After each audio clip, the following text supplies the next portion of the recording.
हीरे को परखना है तो अंधेरे का इंतजार कर, हीरे को परखना है तो अंधेरे का इंतजार कर, अरे धूप में तो कांच के टुकड़े भी चमकते हैं। हेलो फ्रेंड्स, गुरु कृपा चैनल में आप सभी का एक बार फिर से स्वागत है। आज अपन इतिहास की एक महत्वपूर्ण घटना काकोरी कांड के बारे में चर्चा करने वाले हैं, तो वीडियो के अंत तक बने रहें। हम सभी जानते हैं कि काकोरी कांड ऐसी घटना थी जिसने क्रांतिकारियों के बलिदान के बारे में हमें बताया। उसी घटना के बारे में आज अपन चर्चा करने वाले हैं। काकोरी कांड 9 अगस्त 1925 ईसा को लखनऊ के पास एक गांव है काकोरी, उसके निकट क्रांतिकारियों ने सरकार की ट्रेन को रोककर, यानी ब्रिटिश सरकार की ट्रेन को रोककर उसमें खजाना लूट लिया। ऐसा उन्होंने इसीलिए किया क्योंकि उनके पास में धन की कमी थी। इसी कारण उन्होंने ट्रेन को लूट लिया, उसमें काफी खजाने भी था, लेकिन क्रांतिकारियों की गिरफ्तारी भी इसी काकोरी कांड में अधिक हुई थी। तो हम बोर्ड पर कुछ लिखते हैं इनके बारे में। काकोरी कांड 9 अगस्त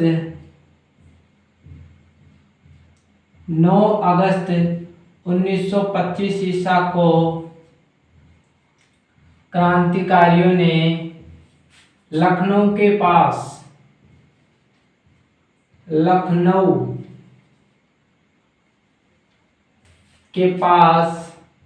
काकोरी नामक एक गांव है। काकोरी नामक एक गांव है, यह एक गांव है और उसके निकट क्रांतिकारियों ने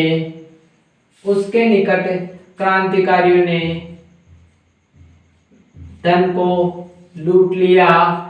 इस धन के लूटने के कारण ब्रिटिश सरकार ने विशेष एक्शन लिया था, लेकिन क्रांतिकारियों ने इस ट्रेन को क्यों लूटा? ये जानते थे ब्रिटिश सरकार की ताकत की छोटी सी घटना करने पर ही वो बड़ा एक्शन ले लेते हैं। इसका प्रमुख कारण, लूट का प्रमुख कारण ये था कि इनके पास में धन की कमी थी। क्रांतिकारी गतिविधियों को चलाने के लिए इनके पास में धन की कमी थी, इसलिए इन्होंने 9 अगस्त 1925 को लखनऊ के पास काकोरी गांव है, वहां पर धन को लूट लिया। इन्होंने धन इसी कारण लूटा क्योंकि यहाँ इनके पास में धन की कमी थी। क्रांतिकारी गतिविधियों को चलाने के लिए इनके पास में धन की कमी थी। इसके बाद फिर ब्रिटिश सरकार ने क्या एक्शन लिया? ब्रिटिश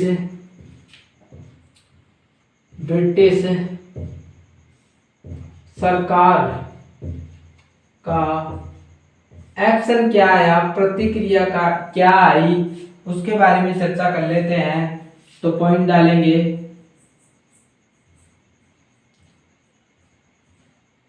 ब्रिटिश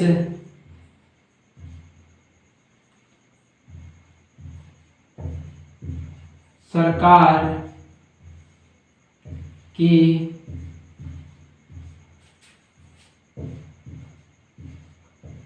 विशेष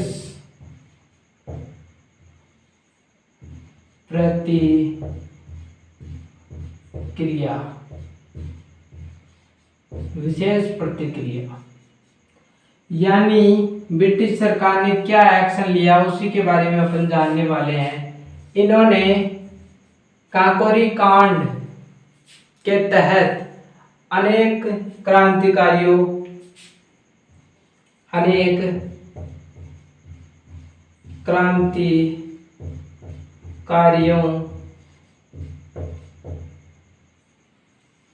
को गिरफ्तार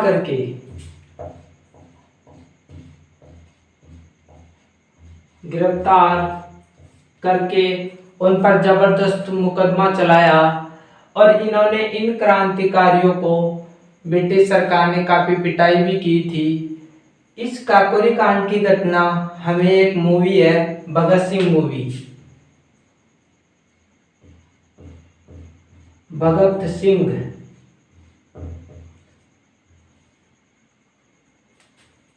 जिसे हम हिंदी में फिल्म कहते हैं।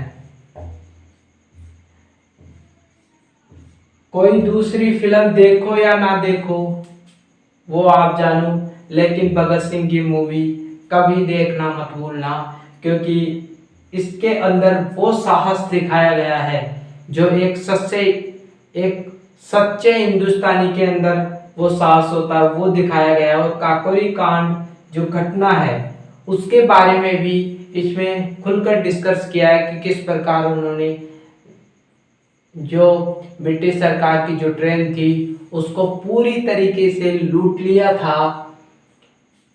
तो ब्रिटिश सरकार ने क्रांतिकारियों पर गिरफ्तार करके उन पर मुकदमे चलाए, काफी पिटाई की और उनके पास जो उन्होंने खुद बोल दिया कि हमने ये काफी पिटाई करने के बाद, इसलिए बड़ी संख्या में काफी गिरफ्तार हुए।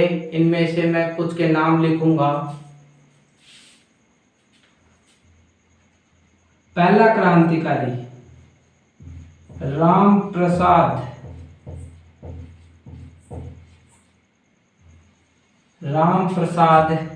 बिस्मिल,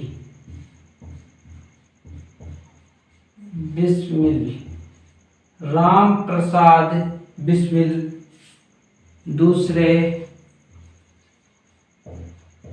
अशफाक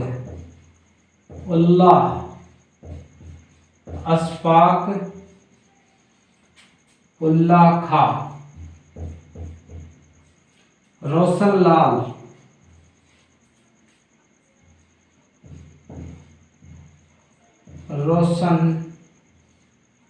लाल। चौथे थे राजेंद्र लाहिड़ी।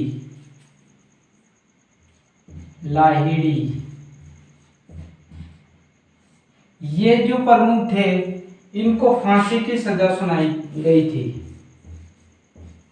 फांसी की सजा, जी हाँ, इनको फांसी की सजा सुनाई गई थी। तो ये टॉपिक हमें ये सिखाता है कि किस प्रकार हमारे जो प्रमुख क्रांतिकारी थे वो देश के लिए लड़ रहे थे और उन्होंने फांसी भी खाई थी। तो वो किस भारत के लिए कर रहे थे, हमारे लिए कर रहे थे, हमारे भविष्य के लिए कर रहे थे।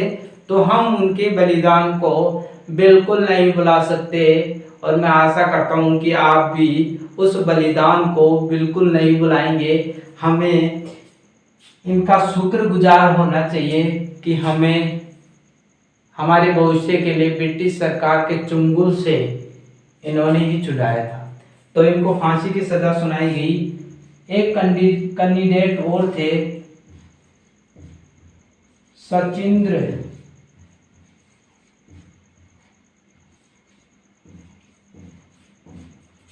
सान्याल। इनको फांसी की सजा नहीं सुनाई गई थी, इनको आजीवन कारावास दिया गया था। आजीवन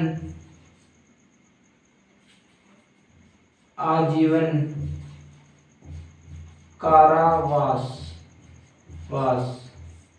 इनको आजीवन कारावास दिया गया था।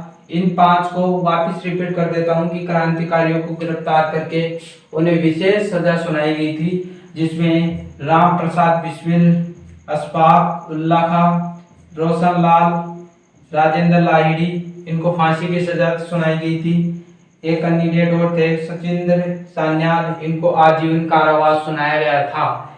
इसमें एक प्रमुख नेता चंद्रशेखर आजाद, जो इस पूरी घटना का संचालन कर रहे थे, ये क्रांतिकारियों के सबसे बड़े नेता थे चंद्रशेखर आजाद। चंद्रशेखर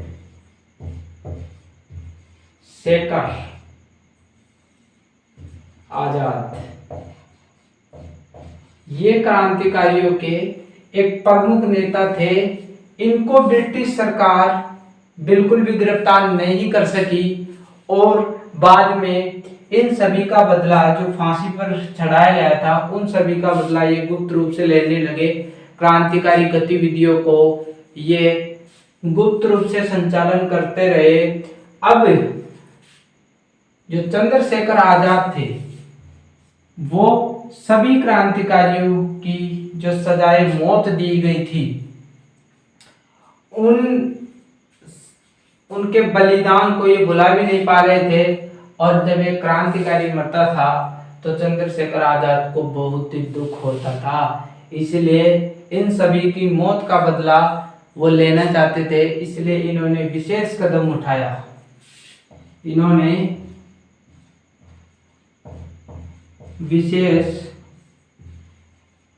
कदम उठाया।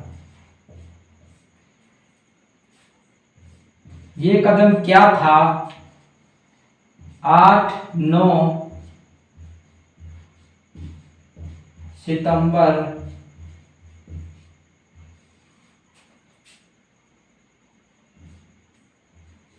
1928 ईसा। इस दिन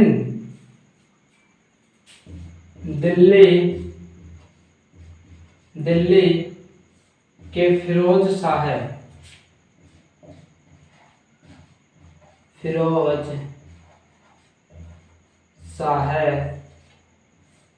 कोटला, ये दिल्ली में है, फिरोज शाह कोटला में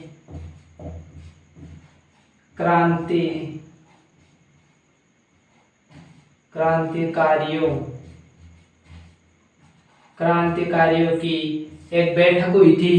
क्योंकि भारत में प्रारंभ से ही फूट रही थी और ये जो क्रांतिकारी संगठन विद्यमान थे उनमें कोई समन्वय का अभाव था, उनमें फूट थी। इसलिए इस फूट को सही करने के लिए दिल्ली के फिरोज शाह कोटला में एक सभा का आयोजन किया गया।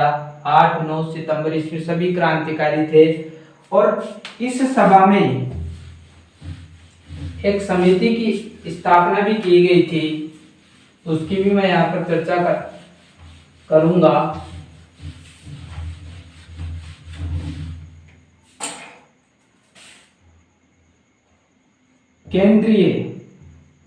केंद्रीय समिति की स्थापना की गई थी। यहाँ पर केंद्रीय समिति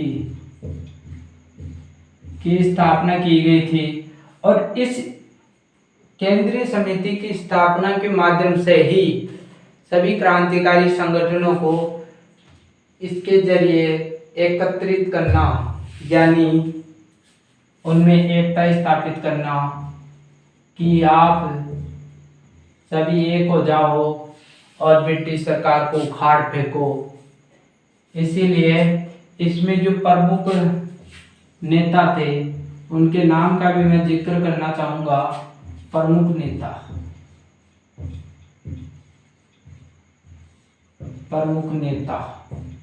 इसमें थे नंबर 1 पर हमारे प्यारे चंद्रशेखर आजाद।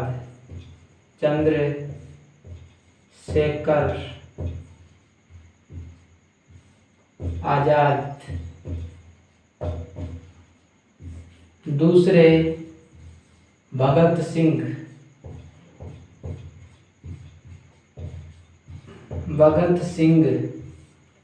तीसरे अपन के थे सुखदेव।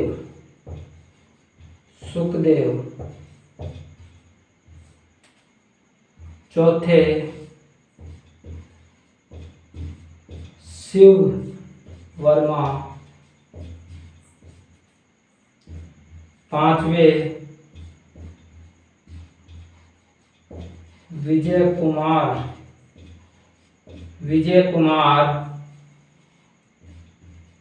सिन्हा। छठे कैंडिडेट थे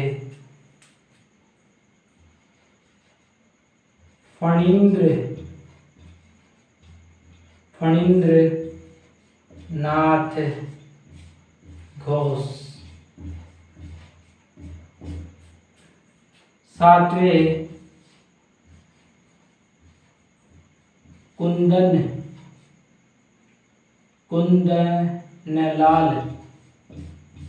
लाल।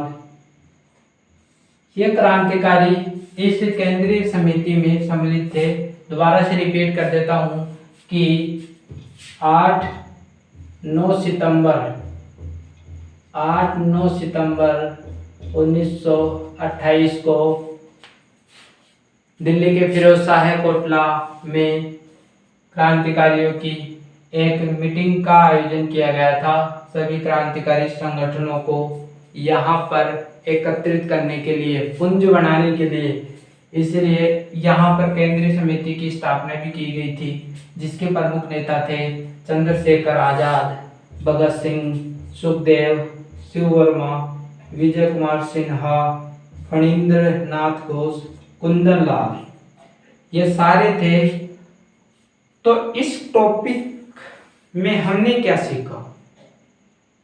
इस टॉपिक में हमने ये सीखा कि किस प्रकार क्रांतिकारियों ने अपना बलिदान कर दिया, रक्त का बलिदान कर दिया अपने देश के लिए।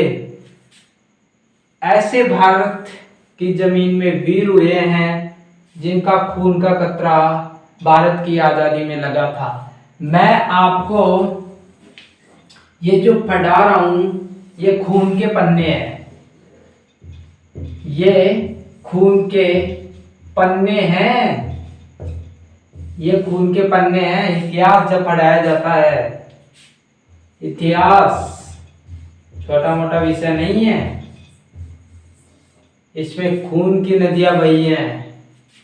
हमारे वीरों ने, भगत सिंह फांसी पर चढ़ गए, चंद्रशेखर आजाद भी काफी दुख झेला था। चंद्रशेखर आजाद को भी गोली मार दी गई थी। अलग अलग धारणाएं प्रचलित है। सुखदेव को फांसी मिली थी। यहाँ पर पिछली बार हमने राम प्रसाद बिस्मिल, इनको फांसी दी गई, रोशन लाल, ये सारे फांसी दी गई। तो किसके लड़े? देश के लिए लड़े। लेकिन हम क्या कर रहे हैं? उनको धीरे धीरे भूलते जा रहे हैं और हम उनको भूल नहीं सकते। यदि ऐसा करेंगे तो हम इंसान नहीं कहलाएंगे। हमारा भविष्य इन नेताओं ने, सभी ने अपने खून से लिखा है और उस खून को बेकार नहीं जाने देंगे। हम एकता की एक ऐसी आंधी लाएंगे जिसमें भारत को एक होना ही पड़ेगा। इसलिए फ्रेंड्स, ये टॉपिक यही क्लियर होता है। मिलते हैं अगली वीडियो में, तब तक के लिए थैंक यू। ओके।